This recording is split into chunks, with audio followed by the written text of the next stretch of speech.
headlight sa Honda Click. O sana na. So, hindi. Pusa, magbalik ito kaman sa anong lens.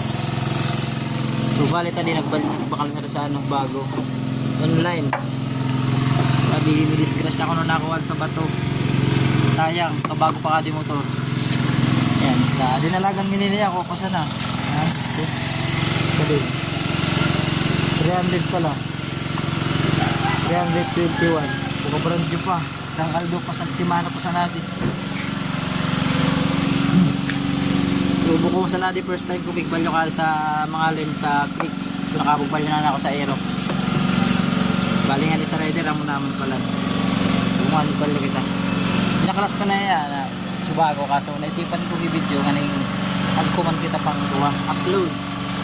Bali maribok kaya sa atin tagpo nagbawangin ako.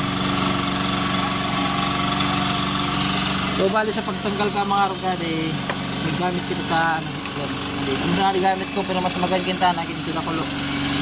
Naning matandos mainit. Tapos adi kaya mga nakapulutan saan palibot. Adi. Inituntahan palibot. Dito. Tapos iraro. Tapos niluwayo tayong iangat. Piling sikwaton pero di man maiwasan na di madanig siya daw ang katikot sa rugade. Okay lang daw po sana diyan. Tapos sana naman yan ibalyon. Ibala di so isiyan ta kung pira ka di ka bakal. Pira ka di ka bakal ninyo? Ha? 600 kuno ka di ka bakal nila sa Shopee. Kin kamo na po saan sa arog ka di mo content na sana kamo. Saan kaya buo ka ding ano, headlight ka Click is mahal. Na isi ko di mga 6,000 to 7,000 ket arog. So bale mo di ka sa diri ka ito ko agad. Tapos kung magkumo po sa arog ka, di nyo magkarapabayaan na arog ka naka-open. At matauban ka, adi lens niya, adi kuha diyan. Yung kanus pagkuha. Pag ganito, mapagkarabasa, malulubog ang headlight niya. Kanda ko kanus niya na gawin tab. Subuko na kitang maribok na natalbong. Oh, natalbong na buko na. Makabil lang kita sa rita.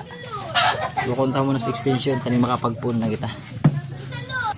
So, bali yan, punan ta na mga sir. Saksak na lang kay blower. May heat gun tapos ang picture ay nito ka namin na di. Balibot.